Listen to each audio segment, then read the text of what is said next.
O tabernáculo, ou santuário do deserto, foi erigido devido à disposição de Deus de entrar em um estreito relacionamento com seu povo. O Senhor queria estar com um relacionamento íntimo e falou assim: façam então um santuário para que eu possa morar junto com vocês. A construção do santuário foi precedida por um ato divino de redenção, a saber, a libertação do povo de Israel do poder escravizador do Egito. Essa, por sua vez, foi sucedida pela disposição divina de entrar em aliança com o povo, entrar num relacionamento de aliança permanente. Ele seria o Deus dos israelitas e eles se tornariam o seu povo, conforme Êxodo 6, 7. O modo de relacionamento com ele e uns com os outros foi definido pela lei da aliança, ou o Decálogo. O tabernáculo era de fato um lugar de encontro, um local onde Deus e os seres humanos se reuniam.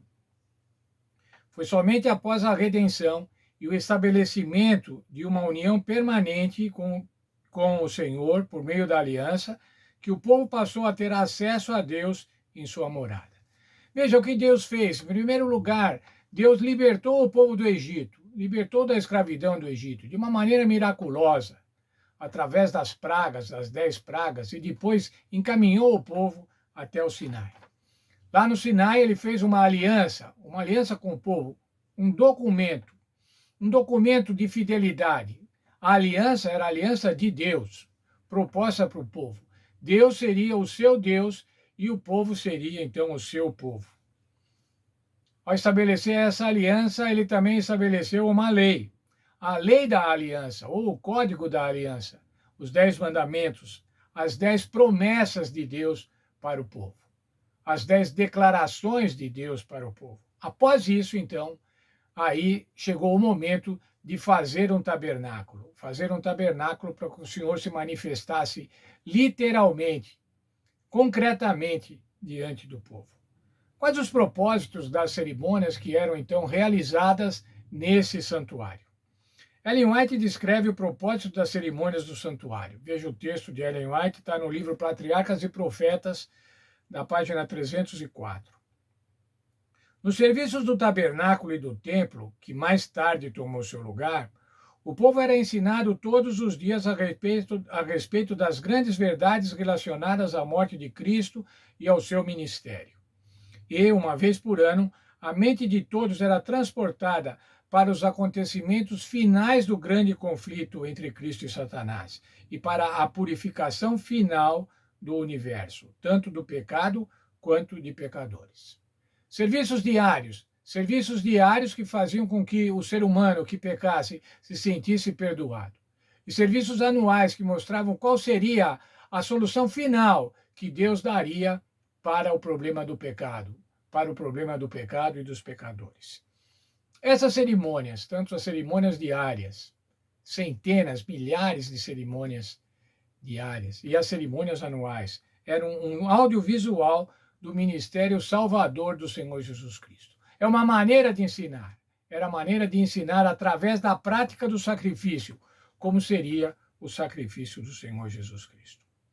Mas agora, irmãos, no Novo Testamento, o livro de Hebreus, apresenta o Senhor Jesus como sumo sacerdote.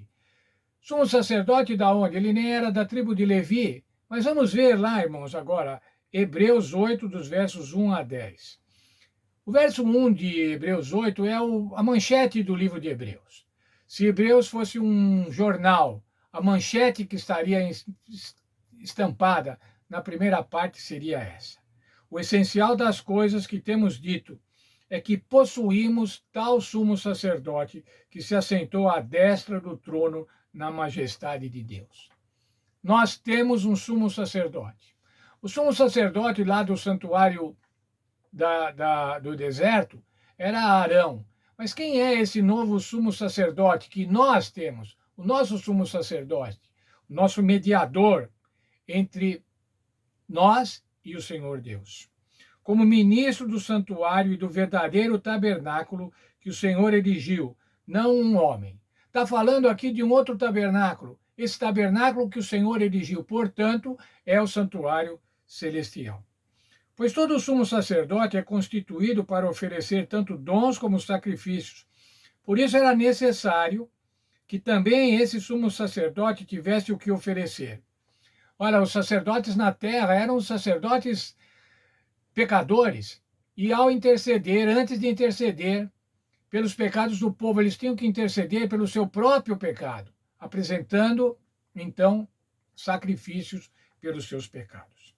Ora, se ele estivesse na terra, nem mesmo sacerdote seria, visto existirem aqueles que oferecem os dons segundo a lei. Está falando do Senhor Jesus Cristo. Se o Senhor Jesus Cristo estivesse na terra, ele não poderia ser sacerdote, mesmo porque depois do Senhor Jesus Cristo não havia mais o templo, não havia mais sacrifícios, mas os que eram sacerdotes tinham que ser da tribo de Levi, e Jesus não era da tribo de Levi. Esses sacerdotes, que eram da tribo de Levi, aqui o verso 5 diz assim, os quais ministravam em figura e sombra das coisas celestes, assim como Moisés foi divinamente instruído quando estava para construir o tabernáculo, pois diz ele, vê que faças todas as coisas de forma como o modelo que te foi mostrado no monte. Fazer como um modelo. Era essa a tarefa de Moisés, fazer como um modelo que foi mostrado. Agora, com efeito, Jesus obteve ministério tanto mais excelente, quanto é ele também mediador de superior aliança, instituída com base em superiores promessas. Quem é esse nosso sumo sacerdote, esse sumo sacerdote atual que ministra no santuário celestial em nosso favor? É o Senhor Jesus Cristo. E qual é essa nova aliança? Essa nova aliança é a aliança que foi feita pela morte e pela ressurreição do Senhor Jesus Cristo.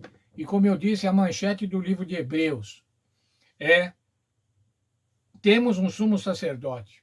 Ele está à direita de Deus, ministrando a nosso favor.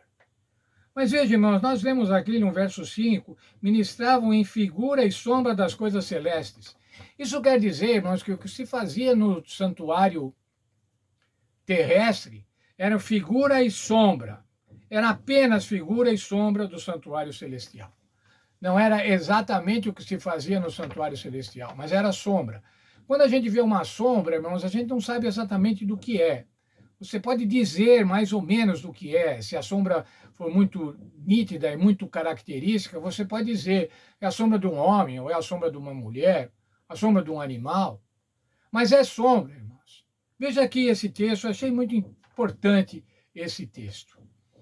O templo celestial original é incomparável em medidas, espaços e materiais. O templo do santuário celestial é um lugar onde Deus reside. Sabe, irmãos, não quer dizer que o santuário do deserto, segundo o entendimento do autor da lição, e que também é o meu entendimento, não era exatamente igual. Era um modelo, era semelhante, mas era muito menor, irmãos. O santuário celestial não podia estar contido num terreno de menos de 1.000 metros quadrados, que era o terreno que ocupava o santuário terrestre, 44 por 22 metros.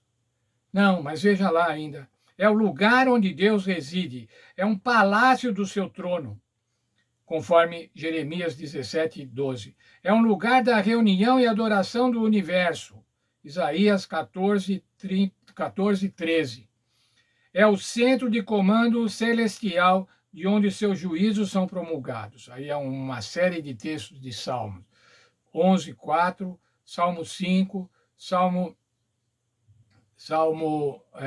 18, 6, Salmo 57, 3, 76, 8, ainda 102, 109 e 123, 1. Se você tem a lição de professores, vá buscar depois e veja cada um desses salmos, dando as características do santuário celestial, as características do trono de Deus. Assim como Deus é real, os anjos são reais, o céu é real, assim também é o santuário celestial. Mas o santuário celestial é infinitamente maior e mais suntuoso e mais importante do que o santuário terrestre. Os rituais do santuário terrestre apresentam um aspecto muito importante da salvação, ao demonstrar como Deus salva os pecadores individuais, de um modo individual. E o santuário terrestre reflete as principais funções relacionadas no plano da salvação. Havia serviços diários, como já estudamos, e havia serviços anuais.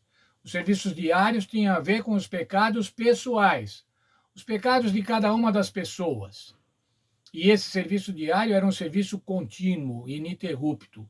O sacrifício da manhã e o sacrifício da noite. Como eu já falei nessa semana, a aroma de perdão que havia com a queima daqueles sacrifícios. Mais ainda, o serviço anual mostrava como o Senhor Deus vai tratar a questão final, vai tratar a questão do pecado de uma forma final e de uma forma definitiva. Como resultado, o caráter, o amor, a verdade e a justiça de Deus será exaltado, vindicado e afirmado por todo o universo, porque ele revelou e demonstrou abertamente seu amor. Todas as criaturas reconhecerão sua glória soberana e poder. Ele é digno do louvor de todos os seres por sua bondade e justiça, e cada pessoa se curvará diante dele em total admiração. Quando for finalizado essa economia de pecado, esse mundo de pecado, quando o Senhor realmente restaurar esse mundo, trazer esse mundo para o seu projeto original. Todos, sem exceção, proclamarão que Deus é amor. Quem são esses todos? Esses todos são realmente todos. Pecadores e salvos. Porque os pecadores reconhecerão que tiveram a oportunidade de aceitar ao Senhor Jesus e dessa forma serem salvos. E os salvos, porque obviamente estarão salvos. Nesse trimestre nós tivemos um belo estudo. Fiquei muito feliz com esse estudo do livro de Êxodo. Um belo estudo, realmente. Um Deus salvador, um Deus amoroso, um Deus cheio de graça, de misericórdia, um Deus paciente, um Deus fiel, um Deus que renova a sua aliança, um Deus que perdoa, um Deus de santidade, um Deus de justiça. Quem é esse Deus? Esse é o nosso Deus. Como diz o verso lá, vocês serão o meu povo e eu serei o seu Deus. Esse é o nosso Deus, irmãos, o mesmo Deus de Israel. Esse mesmo Deus que apresenta a fidelidade, que apresenta o seu amor, que apresenta a paciência, como Deus é paciente conosco. Esse Deus que apresenta a compaixão, esse Deus que nos ama e esse Deus que quer estar próximo de nós. Esse Deus que está próximo de nós através do Espírito Santo. Vamos orar. Obrigado, Senhor, pelo estudo que tivemos nesse trimestre, esse estudo sobre o livro de Êxodo. Quando vimos a sua intervenção maravilhosa para salvar o povo, para resgatar o povo e para ficar junto do povo. O Senhor fez isso com o povo de Israel, mas o Senhor faz isso conosco. O Senhor nos salva da escravidão do pecado.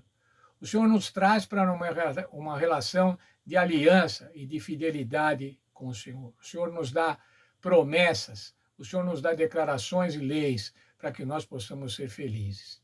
Portanto, Senhor, quero agradecer muito por esse estudo e agradecer muito, não pelo estudo, mas pelo fato concreto de que o Senhor ama cada um de nós e o Senhor quer que nós estejamos juntos, juntos pela eternidade. Que assim seja, Senhor, conforme a tua vontade, em nome do Senhor Jesus. Amém. Um dia feliz, irmãos. Amanhã será um dia feliz. Mais um sábado que o Senhor nos deu, para que nos lembrássemos que Ele é um Deus criador e que Ele é um Deus salvador, um Deus redentor. Como vemos lá na declaração de Êxodo 20, dos mandamentos e também em Deuteronômio. Que nós sejamos recíprocos a Deus. Que nós demonstremos o nosso amor a Deus, que nós guardemos os seus mandamentos, não para nos salvar guardando os seus mandamentos, que pretensão, mas para demonstrar o nosso amor, a nossa reciprocidade ao tão grande amor que nos amou enquanto éramos ainda pecadores. Deus esteja com cada um de nós neste novo sábado. Sábado é o dia da alegria, portanto, seja feliz.